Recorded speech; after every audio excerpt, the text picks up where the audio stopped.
और बड़ी बात यह है कि शहबाज शरीफ वर्ष 1990 में सिर्फ 21 लाख रुपए की संपत्ति के मालिक थे, लेकिन 2018 में उनकी संपत्ति बढ़कर 732 करोड़ रुपए हो गई।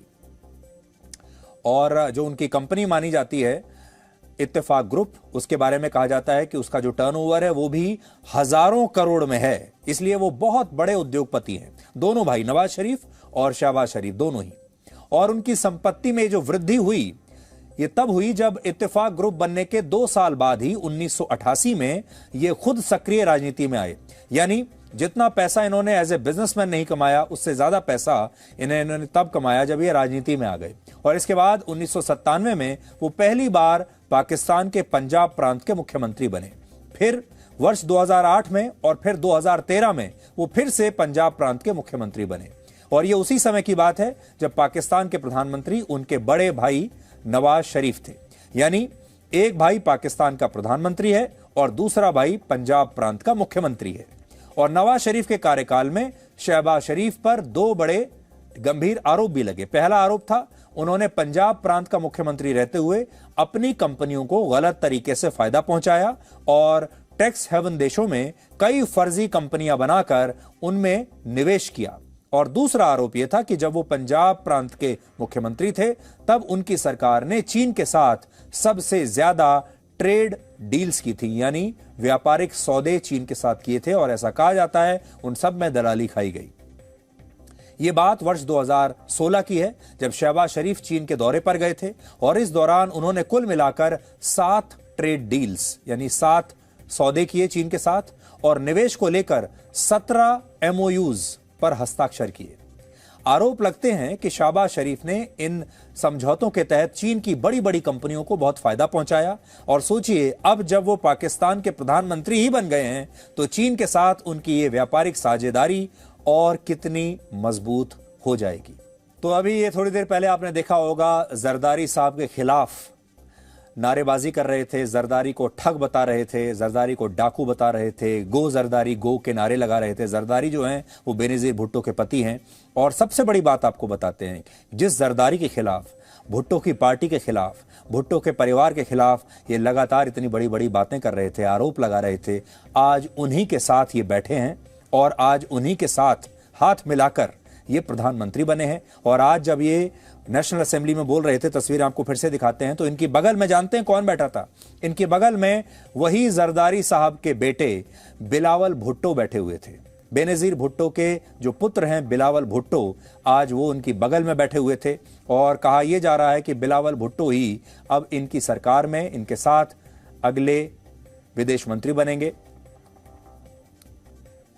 अब जरदारी साहब भी हाथ मिला रहे हैं,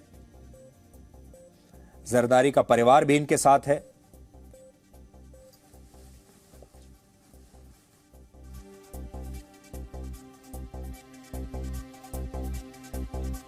ये देखिए आज जब भाषण दे रहे थे ये नेशनल असेंबली में, तो जो सज्जन इनकी बगल में नीला कोट पहनकर बैठे हैं वो बेनजीर भुट्टो के पुत्र हैं। इनका नाम है बिलावल भुट्टो। और अब ये बिलावल भुट्टो के समर्थन से ही प्रधानमंत्री बने हैं। और बिलावल भुट्टो कहा जा रहा है कि इनकी सरकार में अगले विदेश मंत्री बनेंगे।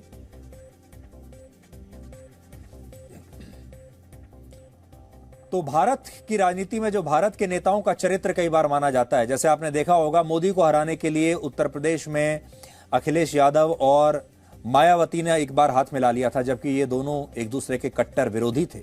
इसी तरीके से जैसे आपने देखा होगा अब महाराष्ट्र में आजकल कांग्रेस और शिवसेना ने हाथ मिला लिया है। ठीक ऐसे ही ये जो 2 कट्टर दुश्मन है पाकिस्तान की राजनीति के, नवाज शरीफ का परिवार और बेनजीर भुट्टो का परिवार, इन दोनों ने अब हाथ मिला लिया है और ये दोनों सत्ता के लालच में एक साथ आ गए हैं। जब इमरान खान पाकिस्तान के प्रधानमंत्री बने थे तब उन्होंने शहबाज शरीफ के खिलाफ मनी लॉन्ड्रिंग के कई मामलों में कार्रवाई की थी और पाकिस्तान में उनकी 23 प्रॉपर्टीज को जब्त कर लिया था। अब जब शहबाज शरीफ खुद प्रधानमंत्री बन गए हैं तो हो सकता है इसी तरह की कार्रवाई अब इमरान खान पर हो और अब जेल जाने की बारी इमरान खान की हो सकती है, क्योंकि पाकिस्तान की राजनीति में हमेशा यही होता है।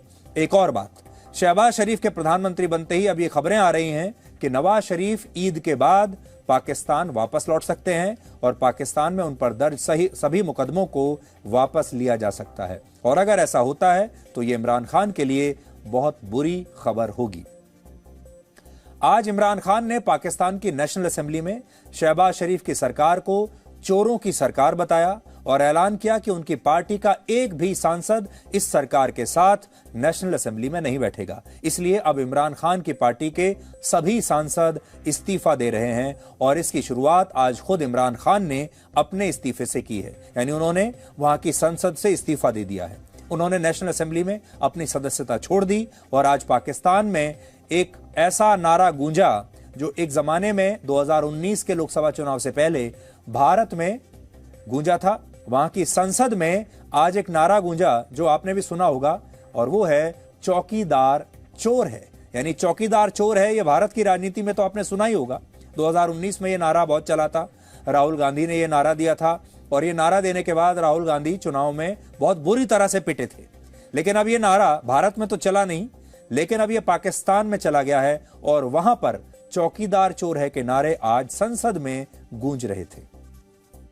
इस मुल्क को बचाना है तो रात की तारीकी में फैसले नहीं करने, दिन की रोशनी में फैसले करने। और आज